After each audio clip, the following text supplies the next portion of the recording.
Structural reform has to do with reforming institutional frameworks and designing government policy in order to make markets function more efficiently so that they can contribute to the attainment of social and economic objectives. Structural reform is about removing barriers as much as possible to the movement of resources so that these resources can move from low productivity to high productivity areas so that they are put to more productive use and can contribute to raising incomes and employment.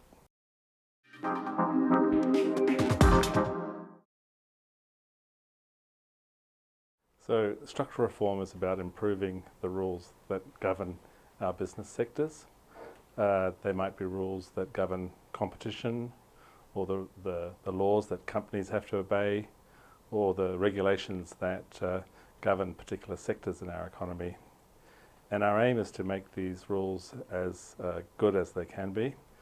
And if they are good rules, then our companies are more efficient, they have lower costs, and the people in our economies, they benefit through cheaper products, they benefit through more dynamic businesses, and because of that they benefit through jobs.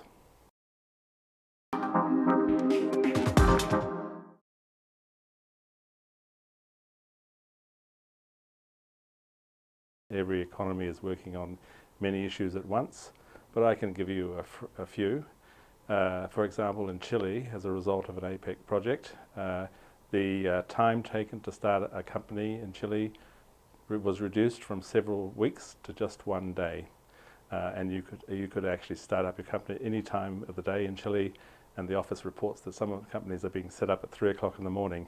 But this means that the cost of actually starting a business is very low now, and business don't have to worry about that part of doing business. They can get on with the job of making money.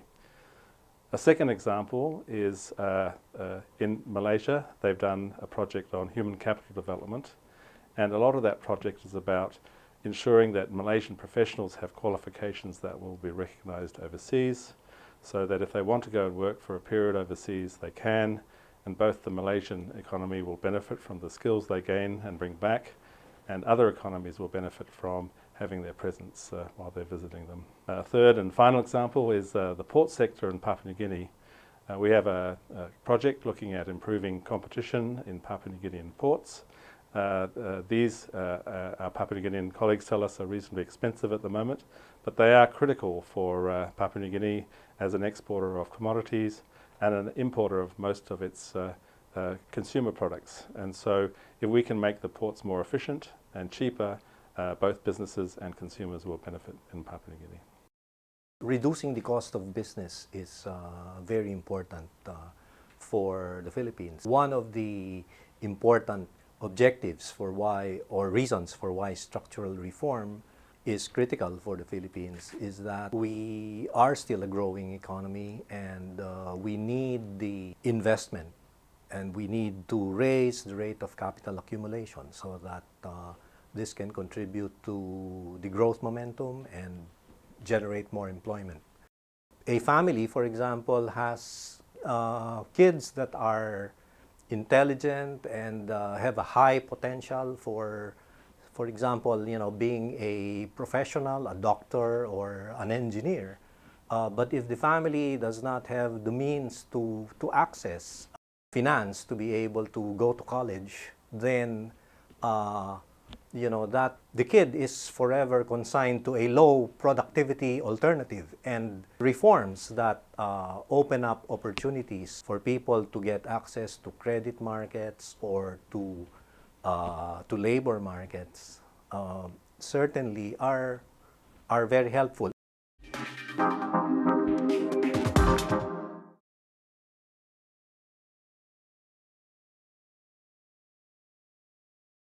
The forthcoming meeting is structured around 5 themes. One is structural reform and inclusive growth. The other is structural reform and innovation. The third is structural reform and services. The last two have to do with the tools for implementing structural reform. And then the fifth would be the specifics, the elements of the post-2015 strategy. The importance of this relates to the Philippines' own priorities. For example, in the Philippine Development Plan, the Philippines puts a lot of importance on inclusive growth, and precisely one of the themes of the Structural Reform Ministerial Meeting is how structural reform can ensure inclusivity. And I was talking earlier that when you remove barriers to the flow of resources to high productivity areas and increase employment, facilitate linkages to markets, that is making growth more inclusive. The second point has to do with innovation. Of course, innovation contributes to the growth process.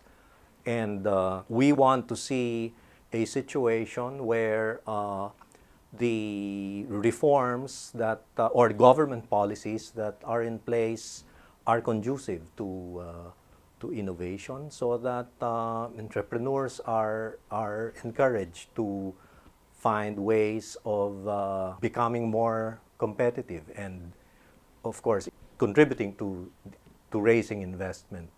The third important element of that new strategy is the emphasis on services. The services sector is a dominant sector in the Philippines, both in terms of the contribution to the gross domestic product as well as the contribution to employment. And in fact, even among the APEC economies, the services sector has a dominant share of the gross domestic product of APEC economies.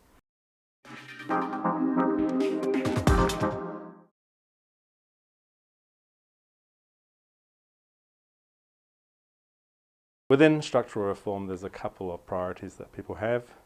One is to actually improve the inclusiveness of the economy for people, so that if we have rules that are light and they're easy to follow, it makes it easier for groups like women, small businesses, or people from disadvantaged regions to get involved in business and be part of the economy. And a second priority is simply just to make it a lot easier for business to operate as a whole. We have a very hands-on ease of doing business program, and I think that is very strongly supported by business, because it makes it much easier for them to comply with the rules and to actually get on with the job of innovating and making money.